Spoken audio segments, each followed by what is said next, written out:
সবাইকে স্বাগত। জামায়াত ইসলামী সহ আপনারা জানেন বেশ কয়েকটি দল কর্মসূচি ঘোষণা করেছে, যে কর্মসূচিগুলো অনেকটাই এক এবং কর্মসূচি শুরুর তারিখও এক। দেখা গেছে কেউ ৫ দফা, কেউ ৬ দফা এরকম কর্মসূচি ঘোষণা করেছে, কিন্তু দাবিগুলোর মিল রয়েছে। এইসব নিয়ে আমাদের আজকের আলোচনা। উম প্রথম আলো নিয়মিত আয়োজন বার্তা কক্ষে আলোচনার বিষয় বিএনপি ঠেকাতে কি জোট করছে ইসলামী দলগুলো। আলোচক হিসেবে রয়েছেন ব্যারিস্টার রুমিন ফারহানা। আর এইসব নিয়ে আমাদের আজকের আয়োজনে আপনাদের সবাইকে স্বাগত।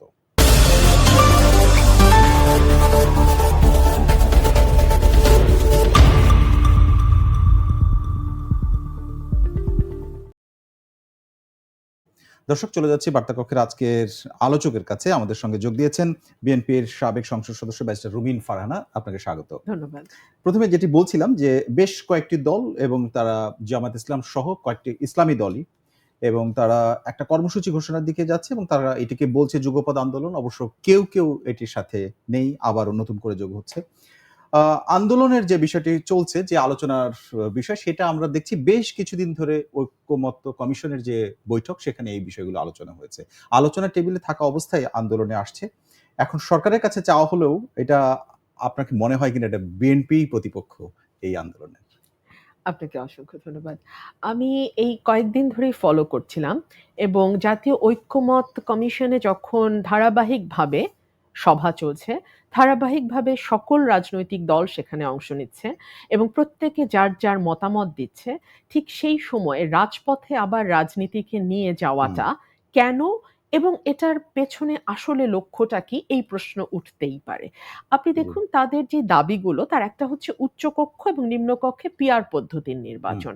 ভেরি ইন্টারেস্টিং ব্যাপার হলো ঐক্যমত কমিশনের যেই আলোচনার এজেন্ডা তাতে নিম্নকক্ষে পিআর এর কোনো উল্লেখই সেখানে নাই। কেবলমাত্র উচ্চকক্ষে পিআর পদ্ধতি নিয়ে আলোচনার সুযোগ আছে। কিন্তু সেই জায়গা থেকে বেরিয়ে আমরা দেখছি বিএনপি ছাড়া অন্য যে পলিটিক্যাল পার্টিগুলো আছে, মানে বেশ কয়েকটা পলিটিক্যাল পার্টি, তারা কিন্তু নিম্নকক্ষেও এখন পিআর চাইছে। এক, গত ১৫ বছর এ ধরনের কোনো দাবি কিন্তু আমরা শুনি নাই। বরং গত ১৫ বছর যখন বিএনপির সঙ্গে ঐক্যবদ্ধভাবে এই পলিটিক্যাল পার্টিগুলো আওয়ামী লীগের বিরুদ্ধে নানানভাবে সংগ্রাম করেছে, তখন কিন্তু তাদের একটাই চাওয়া ছিল যে একটা অবাধ, সুষ্ঠু, নিরপেক্ষ নির্বাচন হোক, যেই নির্বাচনে মানুষ তার পছন্দের প্রতিনিধিকে নির্বাচিত করতে পারে। সেই জায়গা থেকে হঠাৎ করে পিআর নিয়ে এত বেশি উচ্চকিত হওয়া কিংবা ধরুন ১৪ দল সহ জাতীয় পার্টিকে নিষিদ্ধের ব্যাপারে একেবারে অনড় অবস্থায় চলে যাওয়া, এই বিষয়গুলো একটা প্রশ্নের জন্ম দেয় যে এগুলোর পেছনের উদ্দেশ্যটা কি? আমি গতকালকে একটা গণমাধ্যমে আমি একজন সরকারের ঘনিষ্ঠজনের সঙ্গে আমার আলোচনা হচ্ছিল এবং সেই গণমাধ্যম যেহেতু একটা লাইভ শো, আমার মানে এটা নাথিং টু হাইড, উনি লাইভেই বলেছেন। কথাগুলো শুনলে কিন্তু আপনার মনে হবে যে পিআর এর পক্ষে এক ধরনের পজিটিভ নডিং গভর্নমেন্ট সাইডেও আছে। মানে তারা হয়তো ওপেনলি কিছু বলছে না, বাট এক ধরনের পজিটিভ নডিং। ফর এক্সাম্পল তারা একটা অদ্ভুত যুক্তি নিয়ে এসছে এখন মাঠে যে আমি যে সংরক্ষিত মহিলা আসনে নির্বাচিত হয়েছিলাম সেটাও পিআর পদ্ধতিতেই আমি নির্বাচিত হয়েছি। এই কথা বলেছেন। হ্যাঁ, so it is a very unique একটা প্রপোজিশন। তো এই ইউনিক প্রপোজিশনটা কেন নির্বাচনের ঠিক ৪ মাস আগে আসছে? সুতরাং আপনি যদি এগুলোকে কেবলমাত্র ৮টি বা ৯টি দল একটা দাবি তুলছে এভাবে দেখেন, আমার মনে হয় সেই দেখাটা পুরোপুরি সঠিক হবে না। এখানে সরকারেরও এক ধরনের ট্যাসিট মদদ আছে। না হলে সরকারের এত দায়িত্বশীল জায়গা থেকে একজন আ একেবারে মানে অন এয়ার গণমাধ্যমে বলতে পারতেন না যে আমি সংরক্ষিত আসন থেকে গেছি মানে আমি পিআর পদ্ধতির সুবিধা নিয়ে সেখানে গেছি। দেখুন আসন ভিত্তিক পিআর পদ্ধতি হচ্ছে যে আপনি তাহলে আর বিরোধিতা করতে পারেন না। একদম, আগে যেটা একদম। আসন ভিত্তিক পিআর পদ্ধতি নিয়ে কিন্তু বিএনপির কোনো আপত্তি নাই। সংরক্ষিত যে ৫০ টা মহিলা আসন সেটা কিন্তু আসন ভিত্তিক পিআর পদ্ধতি। আপনার যতগুলো আসন আছে সংসদে তার ভিত্তিতে আপনি নারী সংসদ সদস্য দিতে পারবেন। উচ্চকক্ষেও কিন্তু বিএনপি ব্যাপারটা কি সেই প্রস্তাবই দিয়েছে যে নিম্নকক্ষে আমার যে কজন সংসদ সদস্য আছে তার ভিত্তিতে আমি উচ্চকক্ষে সংসদ সদস্য দেব, ভোটের ভিত্তিতে নয়। এবং নরমালি বিশ্বব্যাপী ভোটের ভিত্তিতেই পিআর পদ্ধতি ধরা হয়। আসন সংখ্যার ভিত্তিতে পিআর পদ্ধতি কিন্তু সেটা পিআর বলা হয় না। অর্থাৎ পিআর এর ব্যাপারে আপনাদের যে বক্তব্য সেটা আমরা আগেও শুনেছি। এই ব্যাপারগুলোর সাথে আরেকটা ব্যাপার কথা বলা হয়েছে। এটা আমার কাছে মনে হয় যে সব সময় যখনই নির্বাচন সামনে আসে সেটা হয় লেভেল প্লেইং ফিল্ড। এইটা দিয়ে আসলে কি বোঝানো হয় আমি জানি না। কিন্তু এই প্রসঙ্গটা আসে সবার জন্য সমান সুযোগ, সেটি তো সরকার সবসময় বলে। কিন্তু আরেকটি বিষয় হচ্ছে ফ্যাসিবাদের দোসর হিসেবে জাতীয় পার্টি এবং 14 দলের কার্যক্রম নিষিদ্ধ করা। এই প্রসঙ্গটায় যদি আসেন, 5ই আগস্ট 2024-এর এখন থেকে পেছনে তাকালে 1 বছরের বেশি সময়। এই দাবিটা আমরা দেখলাম খুবই সাম্প্রতিক কালে এসেছে এবং গণ অধিকার পরিষদ এক ধরনের ইনসিডেন্টের মধ্যে দিয়ে গেছে। কিন্তু এখন এই যারা আন্দোলনে আসছেন, যে দলগুলো, তারা এই দাবিটা তুলছেন। এটাকে আপনারা কিভাবে দেখেন বিএনপির পক্ষ থেকে? আমি আজকে দেখলাম আমাদের স্ট্যান্ডিং কমিটির সম্মানিত সদস্য সালাউদ্দিন আহমেদ বলেছেন যে, "তাহলে তো ২৮ টা দলকেই আমাদের নিষিদ্ধ করার দাবি তুলতে হবে।" মানে হুম, ২৮ টা দলই কোনো না কোনোভাবে ১৫ বছর হুম, আওয়ামী লীগের সঙ্গে ছিল। কখনো বিরোধী দল হয়ে, কখনো হুম, আমির-জামির নির্বাচনে গিয়ে, কখনো মধ্যরাতে ভোট হওয়ার হুম। তারা সঙ্গে ছিল। কেন? সো ২৮ টা দলকে নিষিদ্ধ করতে হবে। তাহলে আসলে ইসলামী অনেক দলও কিন্তু তাদের মধ্যে ছিল। Absolutely, absolutely. ইনফেক্ট আপনি দেখুন আজকে যারা আন্দোলন করছে, হুম, জামাতের সঙ্গে হাত পাখা হুম, ইসলামী হুম। আন্দোলন, ওনাদের কি আমরা নির্বাচন করতে দেখেছি না অতীতে? দেখেছি, আওয়ামী দেখেছি। লীগের হ্যাঁ, অধীনে? করেছি। এবং ওনাদের পোস্টার খুব ইন্টারেস্টিং। সবার পোস্টার ছিঁড়ে ফেলা হতো। হাত পাখার পোস্টার কিন্তু কখনো ছেঁড়া হতো না। এটাকে এভাবে দেখেন যে জনপ্রিয়তা এত বেশি যে মানুষ তাদেরকে মানে ছিঁড়ে কুলাতে পারছে না। হ্যাঁ, হতে হ্যাঁ, পারে। সেটা জানি না, হতে পারে। কিন্তু সেটাও নির্ধারণেরও তো একটা গ্রহণযোগ্য পদ্ধতি হচ্ছে ভোট, তাই হুম, না? সেই ভোটের আগে কেন এতগুলো ইফস অ্যান্ড বাটস আমরা নিয়ে আসছি? হুম, নিয়ে আসার পেছনের কারণটা খুব স্পষ্ট। কারণটা হচ্ছে আ বেশ কয়েকটা জিনিস মানুষকে বোঝানো বা ফিড করা। জি। এক হচ্ছে বিএনপি একমাত্র দল যারা আসলে নির্বাচন চাইছে। বিএনপির বাইরে আর কেউ নির্বাচন হুম। চাইছে না। আমি যদি পলিটিক্যাল এরিনা ইভেন পিআর চাইলেও তারা চাচ্ছে, বিএনপি চাইছে না। বিএনপি চাইছে না। সো মেজরিটি যা হুম, চাইছে তার সঙ্গে বিএনপি নাই। হুম, এটা একটা পোর্ট্রে করার চেষ্টা আছে। হুম, এবং এই পোর্ট্রে করার টুল হিসেবে তারা ব্যবহার করছে সামাজিক যোগাযোগ মাধ্যমকে। হ্যাঁ, করছে। আপনি ক্রমাগত কিছু পেজ তৈরি হয়েছে যারা অনলাইন নিউজ দেয়। সে অনলাইন নিউজগুলোতে আমি খুব মানে এগুলো নিউজ ফিডে আপনার হুম, আসে। আপনি যদি হুম, লক্ষ্য করেন আপনি দেখবেন যে সাধারণ মানুষের কাছে তারা বুম নিয়ে উপস্থিত হয়। হুম, সাধারণ মানুষ কি বলছে? দেখবেন সেখানে বিএনপির ব্যাপারে ভয়াবহ সব মন্তব্য পাবেন আপনি এবং আ জামাত তার বিকল্প হিসেবে জামাত বা ইসলামী দল খুব বেশি না, জামাতের কথাই হুম। মূলত বলা হয়। সো এই প্রোপাগান্ডাটা কারা করছে, কেন করছে? এটা তো আমরা সবাই বুঝি, তাই না? এবারে আসি, যদি এই বিষয়টা নিয়ে যখন কথা বলেছেন ইসলামী আন্দোলনের, খেলাফত মজলিসের, তারপরে চরমনের পীর, তারা সবাই কথা বলেছেন। আচ্ছা, তারা বলছেন যে ইসলামপন্থী যে দলগুলো, তাদের ভোটটা এক বাক্সে যাবে। এই কথাটার মধ্যেই আছে কিনা যে এটি আসলে বিএনপির এগেইনস্ট এ চলে যাচ্ছে এবং সেখানে বিএনপি আসলে থ্রেট ফিল করছে কিনা নির্বাচনের আগে এসে? আমার মনে হয় না বিএনপি একেবারেই থ্রেট ফিল করছে। কারণ বিএনপি শুরুতেই তার অবস্থান স্পষ্ট করেছে হুম, জামাতের সঙ্গে বিএনপি কোনো জোটে যাবে না। হুম, একেবারেই পরিষ্কার করে দিয়েছে বিএনপি তার অবস্থান। সুতরাং এর বাইরে বিএনপির সঙ্গে দীর্ঘ সময় রাজপথে ছিল গণসংহতি, রাজপথে ছিল নাগরিক ঐক্য, এরকম আরো কতগুলো দল রাজপথে বিএনপির সঙ্গে আন্দোলন করেছে। সো তাদেরকে নিয়েই বিএনপি হয়তো তার আগামী নির্বাচনের ছকটা সাজাবে এবং এখন পর্যন্ত সেটাই সম্ভবত বিএনপির স্ট্যান্ড। কিন্তু আপনি যেটা বলছেন যে বিএনপিকে একঘরে করে দেবার যে একটা হুম। বার্তা, বিএনপি একা, বাকি সবাই আলাদা। বাকি সবাই আলাদা, সবাই হুম। একমত। এটা তো ডেফিনিটলি একটা উম আ বয়ান তারা দেয়ার চেষ্টা করছে। এবারে ব্যাপারটাকে যদি এভাবে দেখেন, তৃতীয় একটি আক্রমণ এসছে, সেটি হচ্ছে ফ্যাসিবাদের দোষর হিসেবে জাতীয় পার্টি এবং 14 দলের কার্যক্রম নিষিদ্ধ ঘোষণা করা। আওয়ামী লীগের কার্যক্রম নিষিদ্ধ করার কারণে তারা নির্বাচনের মাঠে নেই, এটা মোটামুটি স্পষ্ট এখন। তাহলে দ্বিতীয় একটি জায়গা থাকে, সেটি জাতীয় পার্টির প্রসঙ্গটা আমি এইভাবে যদি আপনাকে প্রশ্ন করি যে, দ্বিতীয় সর্বোচ্চ দল সংসদে নির্বাচনের পর, অথবা ফলাফল নির্ধারণের ক্ষেত্রে যারা ভূমিকা রাখতে পারে, সেইখানে জাতীয় পার্টি জামায়াত ইসলামের সামনে বড় বাধা কিনা? দেখুন, আমরা যখন আওয়ামী লীগকে নিষিদ্ধ করবার জন্যে দেখলাম যে আ জাতীয় নাগরিক পার্টি গিয়ে বড় করে সমাবেশ করলেন হুম, যমুনার পাশে এবং জি। তাদের সাপোর্ট দেয়ার জন্য আমরা জামাত শিবিরের অনেক মানুষকে দেখলাম সেখানে যুক্ত হতে। তখনও কিন্তু জাতীয় পার্টি নিষিদ্ধের আওয়াজটাও আমরা না, শুনি নাই। হঠাৎ করে এটা পরে নির্বাচন এসেছে। পরে হুম, এসছে। হুম, যত নির্বাচন ঘনিয়ে আসছে তত আমরা দেখছি নতুন দাবি সামনে আসছে। এই হুম, দাবিগুলো দিয়ে আপনি যদি দাবিগুলোকে টেবিলে রাখেন, হুম, যেই চিত্রটা আপনার কাছে খুব পরিষ্কার হবে, সেটা হচ্ছে বিএনপির আসন সংখ্যা যতদূর সম্ভব কমিয়ে আনা যায়, যাতে বিএনপি এককভাবে সরকার গঠন করতে না পারে। পিআর পদ্ধতির কথা হুম, আমি বলছি। পিআর পদ্ধতিতে যদি যান হুম, তাহলে বাংলাদেশের কোন রাজনৈতিক দলের এককভাবে আ হুম, সরকার গঠন করা সম্ভব নয়। 151 আর সিট পাওয়া সম্ভব নয়, বা 51% ভোট পাওয়া সম্ভব নয়। সো সেই দিক থেকে বিএনপি যাতে কোনোভাবে এককভাবে সরকার গঠন করতে না পারে, সেটার একটা চেষ্টা আমরা লক্ষ্য করছি।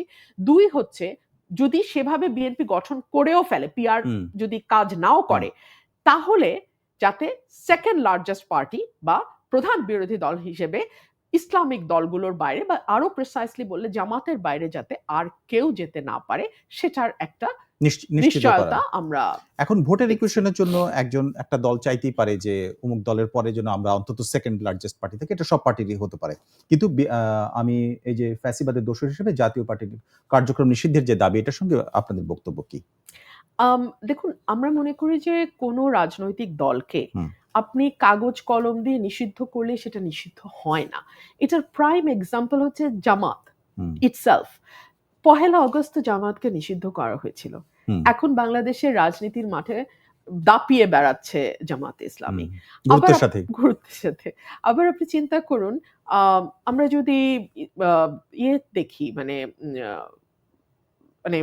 পাকিস্তান এবং ভারতে যে দলটি ছিল, যেটা এখন আছে মুসলিম লীগ, মুসলিম লীগ কিন্তু কেউ নিষিদ্ধ করে নাই, কাগজে কলমে তাকে নিষিদ্ধ করা হয় নাই, কিন্তু সেটা দৃশ্যত নাই, কালের বিবর্তনে সেটা হারিয়ে গেছে, মানুষ তাকে প্রত্যাখ্যান করেছে। সো আপনি মানুষের হাতে এই রায়ের ভারটা দিতে এত কেন ভয় পাচ্ছেন? মানুষ যদি রায় দেয়, অর্থাৎ রায় দেয়া বলতে কি এটা যে ভোটে তারা অংশগ্রহণ করুক, মানুষ যদি প্রত্যাখ্যান করে তাহলে তারা চলে যাবে, ব্যাপারটা এটা? অ্যাবসলিউটলি। আপনি যদি বিশ্বাস করেন যে দেশের 17 কোটি মানুষ মনে করে যে তারা ভীষণ রকম অন্যায়ের সঙ্গে যুক্ত ছিল, এটা আমি শুধু তারা বলতে বাংলাদেশের যে কোনো পলিটিক্যাল পার্টির কথা বলছি, যে ভীষণ রকম অন্যায়ের সঙ্গে কোনো পলিটিক্যাল পার্টি যুক্ত আছে, এই পলিটিক্যাল পার্টি দেশের এবং মানুষের কল্যাণের কথা ভাবে না, এই পলিটিক্যাল পার্টি যদি কোনোভাবে আবার মেজরিটিতে যায়, বা সেকেন্ড মেজরিটি বা থার্ড মেজরিটিতে যায়, তাহলে বাংলাদেশ এবং দেশের মানুষের জন্য সেটা হুমকি হবে। বাংলাদেশের মানুষকে তো আপনার সেই স্বাধীনতাটুকু দিতে হবে যে তারা তাকে প্রত্যাখ্যান করে। জাতীয় পার্টির পক্ষ হয়ে যদিও একাংশের নেতা চেয়ারম্যান আনিসুল ইসলাম মাহমুদ, তিনি তো এর আগে অনেক গুরুত্বপূর্ণ দায়িত্ব পালন করেছেন, একাধিকবার সংসদে গেছেন। তিনি প্রশ্ন তুলেছেন যে জামাতের বিরুদ্ধে হলেও কিন্তু জামাতের রাজনৈতিক স্বার্থ রক্ষার জন্য আমরা কথা বলেছি, অর্থাৎ জাতীয় পার্টি একসময় দৃঢ় অবস্থান নিয়েছে। এখন জামাত বলছে জাতীয় পার্টিকে নিষিদ্ধের এটা রাজনৈতিক শিষ্টাচারের বাইরে, এবং এটা উনি দুঃখ প্রকাশ করেছেন, বিস্ময়কর, দুঃখজনক এই সমস্ত মন্তব্য করেছেন। আমরা কি আসলে এই দুঃখজনক ব্যাপারটা এখানে আছি, নাকি এখান থেকে এগিয়ে গেছে অনেকটা? আপনি যদি সামাজিক যোগাযোগ মাধ্যম, রাজনীতির মাঠ কিন্তু এখন দুটো। একটা হচ্ছে প্রচলিত মাঠ, যে মাঠে আমরা লড়াই সংগ্রাম করি, জনসভা আন্দোলন করি, যেখান থেকে আমাদের ধরে নিয়ে জেলে পুরে দেয়া হয়। আরেকটা হচ্ছে সামাজিক যোগাযোগ মাধ্যম, ডিজিটাল মাঠ। ডিজিটাল মাঠটা এতই গুরুত্বপূর্ণ, এবং sometimes it is even more important. আমার জনসভায় এট বেস্ট 50,000 1 লাখ মানুষ হবে, আর আমার একটা ডিজিটাল কন্টেন্ট মুহূর্তে 10 লক্ষ 1 কোটি মানুষের কাছে পৌঁছে যেতে পারে। সো ডিজিটাল মাঠটা অনেক বেশি গুরুত্বপূর্ণ। এই ডিজিটাল মাঠে জামাত তার প্রতিপক্ষ, বিরোধী পক্ষ, কিংবা যাকে সে তার রাজনৈতিক বয়ানের জন্য থ্রেট মনে করে, তাকে কি ভাষায় আক্রমণ করে আপনারা কি লক্ষ্য করেছেন? নিশ্চয়ই করেছেন। তাদের অসংখ্য বট আইডি আছে, এবং সেটা দিয়ে তারা একটা মানুষকে একেবারে মানে যে কোনো ভাষায় তারা আক্রমণ করতে পারে, যে কোনো বিষয়ে তারা কুৎসিত মন্তব্য করতে পারে। হ্যাঁ, সো আপনি যদি ওই জায়গাটাতে আসেন, আনিস ভাই যে কথাটা বলেছেন যে রাজনৈতিক শিষ্টাচার, সেটা তো আসলে এখন সুদূর পরাহত বিষয়। ধরুন, জামাতের ব্যাপারে আমি কি পার্লামেন্টে দাঁড়িয়ে বলিনি যে জামাতের অবস্থা অনেকটা এরকম হয়েছে যে তাকে একটা তকমা দাও, আবরার হত্যার সময় যে তাকে একটা তকমা দাও এবং তাকে তুমি পিটিয়ে মেরে ফেলো। এটা তো একটা সভ্য দেশে হতে পারে না, অথচ এটা ঘটেছে। সো আমি যখন তাদের পক্ষে কথা বলছি তাদের দুর্দিনে, সেটা কিন্তু তারা মনে রাখেনি। এখন আমার কোনো বক্তব্য বা আমার কোনো বয়ান ঠিক একই রকম ভাবে জাতীয় পার্টির কোনো রাজনীতি যদি তাদের জন্য তারা হুমকি মনে করে, সাথে সাথে তাদেরকে এলিমিনেট করতে, তাদেরকে একেবারে মাটির সাথে মিশিয়ে দিতে দুবার চিন্তা করবে। খুব স্বাভাবিকভাবে একটা প্রশ্ন আসে যে আপনার বট আইডির কথা বললেন, সেটা না হয় তারা যদি এটা তারা অস্বীকার করে যে তাদের কর্মীরাই অনেক বেশি আছে, কিন্তু অন্যতম গুরুত্বপূর্ণ দল হিসেবে বিএনপির, বিশেষ করে যদি বিএনপির কথা, আপনি যেহেতু সামনে আছেন, বিএনপির তো অনেক নেতা কর্মী, তারা এই ব্যাপারে কি তাহলে সক্রিয় না? ডিজিটাল দুনিয়ায় তারা বসবাস করছে না, মানে একটা অংশ করে আর একটা অংশ করে না, এটা তো হতে পারে না। জামাতের মানে একটা পলিটিক্যাল পার্টি হিসেবে তার কিছু কিছু বিষয় আমাদের বুঝতে হবে। It's a very organised party, very extremely well organised party, number 1। Number 2, জামাতের যারা কর্মী, সাথী, সমর্থক, ভোটার যারাই আছেন, তারা কিন্তু die hard, they can die and they can live for the party, they can do anything for the party. তারা কোনো ভালো মন্দ কোনো কিছু বিচারের মধ্যে নাই, পার্টির কমান্ড তারা মানবে। অনেকটা আমাদের মিলিটারির মতো, বিভিন্ন দেশের মিলিটারিরা যে ট্রেনিং এর মধ্যে দিয়ে যায়, জামাত অনেকটা সেরকম। এবং জামাতের আমির কিছুদিন আগে বলেছেন যে আমাদের দেশপ্রেমিক সেনাবাহিনী আর আমরা খুবই well organised, but they are very well organised. So তারা যেভাবে সম্মিলিত ভাবে যদি কোনো শত্রু চিহ্নিত করতে পারে, তাকে তারা যেভাবে অ্যাটাক করবে, এটা বাংলাদেশে অন্য কোনো পলিটিক্যাল পার্টি করবে না। বাম দলগুলোর একসময় সেই ইয়েটা ছিল, সেই মানে ওয়েল অর্গানাইজড অবস্থা ছিল, বাট এখন সম্ভবত তারাও আর সেই ওয়েল অর্গানাইজড অবস্থার জায়গাটায় নাই। আসি একটু জাতীয় পার্টির ক্ষেত্রে, আমরা আজকের এই প্রসঙ্গটি ছিল যেটি আনিসুল ইসলাম মাহমুদ বলেছিলেন, কিন্তু এর আগে যখন গণ অধিকার পরিষদের নুরুল হক নূরকে পেটানো হলো এবং তিনি হাসপাতালে, এখনো তিনি অসুস্থ, গণমাধ্যমের সামনে আসেনি, কোনোভাবেই সামনে আসেনি, বাসায় গেছেন, চিকিৎসাধীন রয়েছেন। কিন্তু এই ঘটনাটা যখন ঘটে তখন দুটো পার্টির অফিস খুবই কাছাকাছি এবং তারা একটা মিছিল নিয়ে চলে যায় এবং জাতীয় পার্টির অফিস পোড়ানো হয়। এই যে আক্রমণটা, সেটাও কিন্তু হলো 1 বছর পরে এসে, একটা যখন নির্বাচনের ডামাডোলটা আসলো সামনে তখন। এখানে তার একটা সমীকরণ দেখেন কিনা, এখানে গণ অধিকার পরিষদ কেন? আপনি নিশ্চয়ই লক্ষ্য করেছেন যে আমরা যে আলোচনাটা দিয়ে শুরু করেছিলাম, বিএনপিকে আমাদের আইসোলেট করে ফেলতে হবে, বিএনপিকে একঘরে করতে হবে এবং মানুষের সামনে একটা স্পষ্ট বার্তা দিতে হবে যে আমরা পরস্পর এক জুথবদ্ধ হই বা না হই, আমরা কেউ বিএনপির সাথে নাই। সো এই বার্তাটা দেওয়ারই একটা মানে এক ধরনের সংহতি প্রকাশ জামাতের সাথে। কিন্তু ওখানে তো জাতীয় পার্টিকে আক্রমণ করেছিল, বিএনপির প্রসঙ্গটা কিভাবে আসছে? বিকজ বিএনপি কিন্তু বারবার বলছে মানুষের হাতে নিক্তিটা ছেড়ে দেন, মানুষের হাতে বিচার করার ভারটা ছেড়ে দেন, ভোটে আসেন, মানুষ ভোটে প্রত্যাখ্যান করবে, রাজনৈতিক যে দলকে তারা মনে করে না তাকে প্রত্যাখ্যান করবে। কিন্তু এই বয়ানটা তো আসলে তারা মানতে রাজি না, ইসলামিক পার্টিগুলো তো এই বয়ানটা মানতেই রাজি না। সো তারা যে কেবলমাত্র আজকে 4টা না 5টা দল বোধহয় একত্র হয়েছে, কিন্তু তার বাইরেও যে তাদের সফট উইং হিসেবে বিভিন্ন পার্টি কাজ করছে না, এটাই বা আমরা এত নিশ্চিত হয়ে বলি কি করে? আচ্ছা আচ্ছা, এবারে আসি, যদি এই যে নির্বাচনে ভোটের কথা বলছেন, তো যে নির্বাচনে ভোটে যে জিতবে সেই আসলে মানুষের ম্যান্ডেট পাবে। তো আমরা জাতীয় নির্বাচনের আগে আমরা অনেকবার শুনলাম যে স্থানীয় নির্বাচন হবে কি হবে না, পক্ষে কি বিপক্ষে কি, যে অবস্থান সেটি বিএনপির অবস্থান ছিল না। এর মধ্যে দিয়ে বিশ্ববিদ্যালয়গুলোতে যে ছাত্র সংসদ নির্বাচন হচ্ছে, এইটাতে দুটো হয়ে গেছে, কাজে এটা হবে কি হবে না সেই প্রশ্ন আর নাই। সেইটা কি একটা মাঠের যে একটা আভাস পাওয়া যেত লোকাল নির্বাচনে, সেটাই কি এই বিশ্ববিদ্যালয়গুলোর মধ্যে দিয়ে সামনে নিয়ে আসা হলো? আমি মনে করি যে ইঙ্গিত যদি বলা যায়, পলিটিক্যাল ইঙ্গিত যেটা বলে। আমি যদি বলি যে আমাদের জাতীয় রাজনীতি এবং বিশ্ববিদ্যালয়ের রাজনীতি দুটো একরকম নয়, এক নয়। বিশ্ববিদ্যালয়গুলোতে যে নির্বাচনটা হয়েছে সেটা হচ্ছে কমন স্টুডেন্টদের পক্ষে প্রশাসনের সঙ্গে বার্গেন করবার যেই একটা মানে প্ল্যাটফর্ম দরকার, সেটা হচ্ছে ডাকসু বা জাকসু। কিন্তু জাতীয় নির্বাচনটা আরো অনেক বেশি বিস্তৃত। এই নির্বাচনে আমাদের যারা ভোটার, প্রত্যেকটা দলের নিজস্ব যে ভোট ব্যাংকগুলো আছে, তারা কিন্তু দীর্ঘদিন ধরে দলগুলোর সমর্থক কর্মী হিসেবে বছরের পর বছর ধরে তারা কাজ করছে। সুতরাং হঠাৎ করে ডাকসু নির্বাচন বা জাকসু নির্বাচনের ফলাফল দিয়ে জাতীয় নির্বাচন বা ইভেন স্থানীয় নির্বাচনের কথা যদি আমি বলি, সেখানে একটা কোনো বিরাট মানে আমরা প্যারাডাইম শিফটিং দেখব, এটা ভাবার কোনো কারণ নাই। 1, 2 হলো একই সঙ্গে এটাও সত্য যে বাংলাদেশে 15 বছর ভোটের মাঠের কি অবস্থা সেটার কিন্তু কোনো প্রকৃত চিত্র আমাদের হাতে নাই। 14, 18 বা 24-এ কোনো নির্বাচন বাংলাদেশে হয় নাই।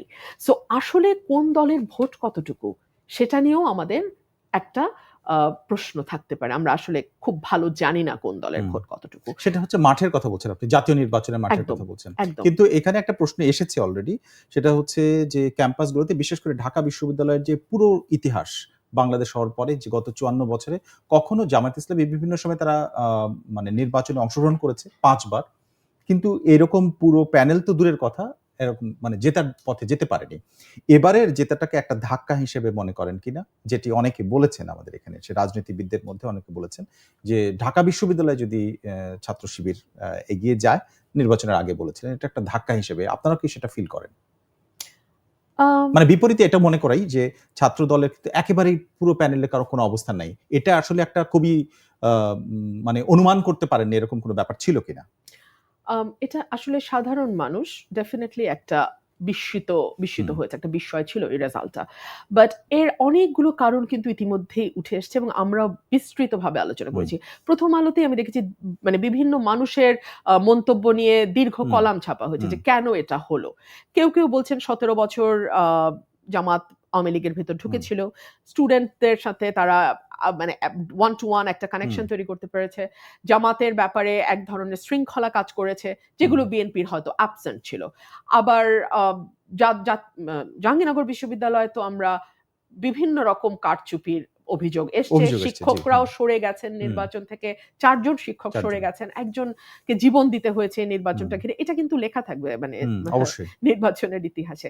তবে বাংলাদেশের একটা বিরাট পলিটিক্যাল কালচার, একটা বিরাট পরিবর্তন এসছে এবং আমার মনে হয় যে আমাদের শুধু পলিটিক্যাল কালচার তো না, আমাদের সোশ্যাল কালচারের মধ্যেও একটা বিরাট পরিবর্তন এসছে এবং এই পরিবর্তনটার পেছনে আওয়ামী লীগের দায়টাও কোনোভাবেই অস্বীকার করবার কোনো উপায় নাই। ধরুন ঢাকা বিশ্ববিদ্যালয় যেখানে একসময় অসাধারণ সব স্লোগান তৈরি হতো, আপনি সেটা 52 ভাষা আন্দোলন বলেন, যে আন্দোলনের সঙ্গে আমার পরিবার সরাসরি ওতপ্রোতভাবে জড়িত। কেবল আমার বাবার কথাই সবাই জানে, আমার ফুপুও ঢাকা বিশ্ববিদ্যালয়ের ছাত্রী হিসেবে 52 সালে নারী মানে হিসেবে উনি তখন বাম রাজনীতির সঙ্গে যুক্ত, উনি স্ট্রেইট ভাষা আন্দোলনে নেমে গেছেন, পারিবারিক বন্ধন। হ্যাঁ, সেই সময়কার স্লোগান, 69-এর স্লোগান, 71-এর স্লোগান, ইভেন 90-এর স্লোগান, আর আপনি 24-এর স্লোগান এবং তার পরবর্তী স্লোগানগুলো আপনি এমন স্লোগান এসেছে যেগুলো আমরা গণমাধ্যমে বলতে পারিনি বা লিখতে পারিনি, এটা ঘটেছে। তো সুতরাং রাজনীতির ভাষাটা আপনি যখন ওখানে নেবেন তখন তো কেবল ভাষা যাবে না, পুরো সংস্কৃতিটাই যাবে। সো পুরো সংস্কৃতির একটা বিরাট অবনমন হয়েছে। দুটো দিক নিয়ে আলোচনা আসছে। একটা হচ্ছে যে এইভাবে যদি চলতে থাকে তাহলে মবের যে দৌরাত্ম্য দেখা গেছে গত 1 বছরের যে পরিসংখ্যান, সেই পরিসংখ্যান আসলে ক্রমে বাড়ছে, এটা কমেনি। আর একটা হচ্ছে ব্যক্তিগত আক্রমণ, যেটা আপনি সাইবার আক্রমণের কথা যেটা আপনি বললেন, আপনি নিজেও শিকার হয়েছেন এবং এরকম আমরা দেখি এই ধরনের। কিন্তু আমার প্রশ্নের জায়গাটা হচ্ছে এইটা নির্বাচনের ক্ষেত্রে আসলে প্রভাব ফেলতে পারে কিনা, বা নাকি এটাকে মানুষ গা সহ হয়ে যাচ্ছে, তো এই সমস্ত কিছু সয়েই একটা ভালো নির্বাচন সম্ভব? না, এটা নির্বাচনে প্রভাব ফেলবে। খুব বড় প্রভাব ফেলবে কিনা তা বলা যাবে না, তবে ডেফিনেটলি নির্বাচনে প্রভাব ফেলবে। আপনি একটি অসত্য বাক্য একবার বলবেন, দুবার বলবেন, 10 বার বলবেন, that will make a huge difference. So আপনি যখন একটা মিথ্যা ক্রমাগত বলতে থাকেন, মানুষকে ক্রমাগত ফিড করতে থাকেন মিথ্যা নিউজ, এবং আপনি এত চমৎকারভাবে সেটা উপস্থাপন করেন যে আমাদের গ্রামে গঞ্জে সাধারণ মানুষ যারা আছেন তারা তো আসলে ফেসবুকে যা দেখে সেটাই তারা বিশ্বাস করে। এবং কেবল তো নিউজ না, এআই আসছে, এআই যে আমাদের জন্য কত বড় হুমকি, এটা নির্বাচনটা আরো কাছে আসুক, আমরা সবাই হাড়ে হাড়ে টের পাবো। বিজ্ঞান তো মানুষকে সহযোগিতা করে, এটা আশীর্বাদও বটে। মুশকিল হচ্ছে যে এখন আপনি যদি মানে আপেল কাটার একটা ছুরি দিয়ে আপনি আসলে কি করবেন, এটা তো আপনি সিদ্ধান্ত নেবেন কিভাবে ব্যবহার, অর্থাৎ এটার কথা বলছেন। আমি কয়েকটি দলের নাম বলছি। জামাত ইসলামের প্রসঙ্গ বারবার ঘুরে ফিরে আসছে। জামাত ইসলাম অবশ্যই, ইসলামী আন্দোলন বাংলাদেশ, বাংলাদেশ খেলাফত মজলিস এবং বাংলাদেশ নিজাম ইসলাম পার্টি, এই কয়েকটি দল একসাথে আছে যারা এই আন্দোলন, যেটি হচ্ছে এক বাক্সে আসার বিষয়টি আলোচনা হচ্ছিল, সেখানে যারা আসেনি তারা হচ্ছে এনসিপি, গণ অধিকার পরিষদ এবং এবি পার্টি। বিএনপি কি কোনোভাবে তাদের সাথে যোগাযোগ হয়েছে, বা আপনারা একটা কৌশলগতভাবে চুপ আছেন এখন, কিন্তু পরবর্তীতে আপনারা একটা জোট গঠন করবেন, সেরকম কোনো বিষয় আছে কিনা? দেখুন, নির্বাচনের এখনো 4 মাস বাকি আছে, তার থেকে একটু বেশি। তার থেকে একটু বেশি। সো সামনে অনেক কিছুই হতে পারে, এটা এই মুহূর্তে আমার পক্ষে বলাটা কঠিন। ইসলামী দলগুলোকে আপনারা এখন মানে ভোটের মাঠে লড়াইয়ের জন্য বিরোধী দল ভাবছেন কিনা? আমরা কারণ ইসলামী দলের এই জন্যই বলছি, জামাত ইসলাম সহ এর আগে নির্বাচনের অভিজ্ঞতা আছে বিএনপির, তো সেইটা এখন মনে হচ্ছে যে তারা যে আন্দোলনটা করছে এবং পিআরটিআর, আমার অনেকেই বলে যে এগুলো মুখের কথা, এটা আসলে বিএনপি ঠেকাও আন্দোলন, যেটা আমরা শিরোনাম করেছি আজকে, সেটা মনে করেন কিনা, আপনারাও সেটা ভাবছেন কিনা? সার্টেনলি, মানে এটা তো আমি যেটা বারবার বলে আসছি, বিএনপিকে একঘরে করবার একটা চেষ্টা, একদম খুব স্পষ্ট এটা। এটা কতটা সফল হবে, কতটা সফল হবে না সেটা ভবিষ্যতই বলবে, কিন্তু এটা ডেফিনেটলি বিএনপি ঠেকাও একটা মুভমেন্ট, 1। 2 হচ্ছে আমরা কাউকেই সরকারি দল বা কাউকেই বিরোধী দল মনে করছি না। আমরা নিজেদেরকেও সরকারি দল ভাবছি না, কিংবা জামাতকেও বিরোধী দল ভাবছি না। আমরা পুরোপুরি নির্ভর করতে চাইছি মানুষের জনরায়ের উপরে, এবং আমরা চাইছি একটি সুষ্ঠু নির্বাচন হোক। বাংলাদেশের মানুষ দীর্ঘদিন ভোটাধিকার বঞ্চিত, এবং একটা দেশের মানুষ যখন দীর্ঘদিন তার প্রতিনিধি নির্বাচন করতে না পারে, তখন কি ধরনের পরিস্থিতি হয়, বাংলাদেশ কিন্তু তার একদম একটা উজ্জ্বল উদাহরণ। খড়ের পাশে নেপাল, পিয়ার পদ্ধতি নিয়ে তো আমরা দীর্ঘ আলোচনা করলাম। পিয়ার পদ্ধতি কি হয়, খড়ের পাশে নেপালও তার একটা এক্সাম্পল। এবং নেপালে যখন সুশীলা কার্কি আসলেন, তিনি কিন্তু মন্ত্রিসভা গঠনের আগে নির্বাচনের তারিখটা ঘোষণা করেছিলেন। সুতরাং আমি যদি এভাবে বলি, নেপাল বাংলাদেশ থেকে শিক্ষা নিয়েছে, কিন্তু বাংলাদেশ শ্রীলঙ্কা থেকে শিক্ষা নিতে পারে নাই, কারণ শ্রীলঙ্কাটা বাংলাদেশের আগে আগে ঘটেছিল। হয়েছে। আমরা ইসলামী দলগুলোর ক্ষেত্রে আলোচনা করছিলাম। এই ইসলামী দলগুলোর নানা রকম বক্তব্য এসেছে, কিন্তু আপনার ভোটের যে হিসাব নিকাশ, নিশ্চয়ই রাজনীতির মাঠে থাকলে আপনারা এক ধরনের নিজস্ব একটা হিসাব আছে, সেইটাতে কি মনে হয় যে 7টা 8টা বা 9টা দল একসাথে হলো, জামাত ইসলাম ছাড়া অন্য দলগুলো যদি তাদের সাথে যায়ও, তাহলে সেইটা আপনাদের জন্য আসলে একটা, মানে এই যে ঢাকা বিশ্ববিদ্যালয়ের ভাষাতে বলে, একটা ধাক্কা আসতে পারে কিনা? ন্যাশনাল ইলেকশনে আমার মনে হয় না যে এটা ডাকসুর মতন কোনো ধাক্কা হবে। জাতীয় তা পার্টি সঙ্গে বলবেন যে জাতীয় পার্টি কিভাবে ভূমিকা রাখতে পারে যদি আ নির্বাচনে আসে জাতীয় বা পার্টির থাকে? ভূমিকাটা আমি মনে করি মানুষের হাতে ছেড়ে দেওয়া ভালো। আরেকটা ভয় হয়তো জাতীয় পার্টির ক্ষেত্রে না, জামাতের। মানুষের সাথে ছেড়ে দেওয়া ভালো, সেটা আপনি আগে বলেছেন। কিন্তু তাদের ভোটটা কিভাবে প্রভাব ফেলতে পারে? আমি আমি হুম, সেই জায়গাটায় আসছি। যে জাতীয় পার্টি যদি আওয়ামী লীগের ভোট টেনে নিতে পারে আচ্ছা। মাঠে, তাহলে কিন্তু হিসাব নিকাশ নির্বাচনের অনেকটা পাল্টে যাবে। মানে জাতীয় পার্টি জামাতের যেই ঐক্যবদ্ধ হুম, জোট, সেটা থেকে হয়তোবা জাতীয় পার্টি বেশি ভোট পেয়ে যাবে। এখানেই জামাত বা ইসলামিক দলগুলোর ভয়। সো সে কারণেই তারা চাইছে যে এখন হুম, যেমন আওয়ামী লীগের ভোট তাদের বাক্সে যাচ্ছে, হুম, ডাকসুতে যেটা হয়েছে, হুম। জাহাঙ্গীরনগরেও এই আ অভিযোগটা এসছে যে জাতীয় মানে আওয়ামী লীগের ভোট কিন্তু এই জামাতের বাক্সে অভিযোগটা আমরা যাচ্ছে। শুনেছি। কিন্তু এটা কি আপনি মনে করেন যে ক্যাম্পাসগুলোতে আ যে আওয়ামী লীগের ভোট চলে যাবে ওইখানে, তারা বলে দিবে এবং সেটাই সাধারণ ছাত্রছাত্রীরা করবে বা ভোটাররা করবে, এটা মনে হয় আপনার? এখানে কয়েকটা ফ্যাক্টর কাজ করেছে। আমাদের সংস্কৃতিতে একটা বিরাট হুম, পরিবর্তন এসছে। যেটা আমি একটু আগে বলেছিলাম, একসময় বামদের দাপট ছিল হুম, বিশ্ববিদ্যালয়গুলোতে। হুম, এখন চরম ডানের দাপট হবে। হতেই পারে, সময় বদলায়। হুম, ২ হচ্ছে, আওয়ামী লীগের ব্যাপারে কিন্তু ১ম এই সাধারণ ক্ষমা ঘোষণা হুম, করেছিল জামাতের হুম, আমির। সেটা কিন্তু বিএনপি করে নাই। হুম, বরং বিএনপি বিভিন্ন জায়গায় আওয়ামী লীগ যখন নানান অপকর্ম যে জায়গাগুলোতে করেছে, সেখানে মামলা দিয়েছে, মামলা করেছে। আওয়ামী লীগের নেতাকর্মীদেরকে গ্রেফতার হতে হয়েছে। সো এক ধরনের রাগ আপনার বিএনপির উপর থাকবে, এবং প্রধান প্রতিদ্বন্দ্বী তো আসলে বিএনপি আওয়ামী লীগের, তাই না? হুম, আপনি যতই হুম। যাই বলেন। সো শত্রুর শত্রু বন্ধু, এটা হলে খুব অবাক হবারও কিছু থাকবে না। কিন্তু আওয়ামী লীগের যে ভোটের সংখ্যাটা, সেটা কি এই মুহূর্তে এত বেশি, যেটা জাহাঙ্গীরনগরের পার্থক্যটা প্রায় ৭-৮ হাজার ভোট কম বেশি, এ সেইটাতে আ এতগুলো ভোট সব আওয়ামী লীগের ছিল না, তারা? সব আওয়ামী লীগ আমি একদম বলছি না কিন্তু। আচ্ছা, আমি বলছি অনেকগুলো ফ্যাক্টরের একটা ফ্যাক্টর। মানে আচ্ছা। হয়তো ১,০০০ ভোট আওয়ামী লীগের। হুম। বাকি ১,০০০ এসছে সামাজিক যোগাযোগ মাধ্যমের। বাকি ১,০০০ এসছে তারা যে আ বা মানে ক্যাম্পেইন করেছেন। ক্যাম্পেইন করেছে হুম। সেটার। বাকি ১,০০০ এসছে তারা ডোর টু ডোর নক করেছে। সো একেকটা মানে সব মিলে ফলাফলটা সেখানে ফলাফলটা গেছে। গিয়ে সেখানে সেখানে দাঁড়িয়েছে। গেছে। অনেকগুলো ফ্যাক্টর সেখানে কাজ করেছে। আমরা শেষের দিকে এবারে আসি যে কয়েকটি অভিন্ন দাবিতে যে আন্দোলনের কথা বলা হচ্ছে, সেখানে শেষ পর্যন্ত আমরা যে দলগুলোর নাম পেলাম তাতে ৭ টি দল পর্যন্ত এখন এসেছে। যদিও এই দলগুলোর মধ্যে এখন নেই যারা, তারা হচ্ছে এনসিপি, এবি পার্টি এবং গণ অধিকার পরিষদ। এই ৩ টি বাদ দিয়ে ৭ টি দল। আপনার এর মধ্যে একটির কড়া সমালোচনা এসেছে হেফাজত ইসলামের আমিরের পক্ষ থেকে। তারা বলছেন জামায়াত ইসলাম, আমি পড়ে শোনাই আপনাকে। মহিবুল্লাহ বাবুনগরী, তিনি জামায়াতের ইসলামী সম্পর্কে বলছেন, এরা একটি ভণ্ড ইসলামী দল, সহি ইসলামী দল নয়। তারা মদিনার ইসলাম নয়, বরং মওদুদির ইসলাম কায়েম করতে চায়। মওদুদির মতাদর্শ অনুসরণ করলে ঈমান থাকবে না। এরকম কড়া বক্তব্য। সেটি নিয়ে পরবর্তীতে প্রতিবাদও জানিয়েছে জামাত ইসলাম। কিন্তু এইটা কি আপনার মনে হয় যে এটা আসলে এই বক্তব্যটা আসলে এখন কেন? এটাও কি আসলে নির্বাচনকে সামনে রেখে টার্গেট করে এই কথাগুলো বলা হচ্ছে কিনা? এবং তাদের মানে অন্তঃকলহ আছে, যে কলহটা আসলে রাজনৈতিক কলহ, সেটা সামনে এসছে কিনা? না, এই দ্বন্দ্বটা তো তাদের দীর্ঘদিনের, হুম, এবং বিভিন্ন সময়ে আমরা দেখেছি তারা পরস্পরকে শক্ত ভাষায় আক্রমণ করেই হুম, বক্তব্য দিয়েছে। হুম। সো এটা তার থেকে ভিন্ন কিছু নয়। তবে দিন শেষে সবচেয়ে বেশি কাজ করবে ভোটের সমীকরণ। এটার ঊর্ধ্বে গিয়ে আসলে কোনো কিছু কাজ করবে বলে আমার মনে হয় না। না, এটা কি ভোটের সমীকরণের জন্যে, ভোটটা সামনের জন্যই এইরকম এই বিতর্কগুলো সামনে সার্টেনলি, এসছে? সার্টেনলি, সার্টেনলি ভোটকে সামনে রেখে। এবারে আসি যে অভিন্ন আগামী বৃহস্পতিবার ১৮ তারিখ থেকে একটা কর্মসূচির কথা বলা হচ্ছে এবং এই কর্মসূচিটা যদি বিএনপির কে টার্গেট করেই দেয়া হয়, আ আপনারা আসলে এটা কিভাবে মোকাবেলা করবেন? আমরা শুরু থেকেই বলেছি আমরা সর্বোচ্চ ধৈর্যের পরিচয় দেব। এবং গত ১ বছরের বেশি সময় আমরা ধৈর্যের পরিচয় দিয়েছি। আমরা মোটামুটি সকল দাবির সঙ্গেই কিন্তু একাত্মতা পোষণ করেছি। ধরুন বিএনপি কখনো বলেনি যে তারা তাদের প্রধানমন্ত্রী ১০ বছরের বেশি থাকতে পারবে না। কিন্তু এই দাবি তারা মেনে নিয়েছে। হুম, তারা আ মেনে নিয়েছে যে আমাদের বিরোধী দল থেকে ডেপুটি স্পিকার হবে। সংসদীয় কমিটিগুলোতে বিরোধী দল প্রধান হবে।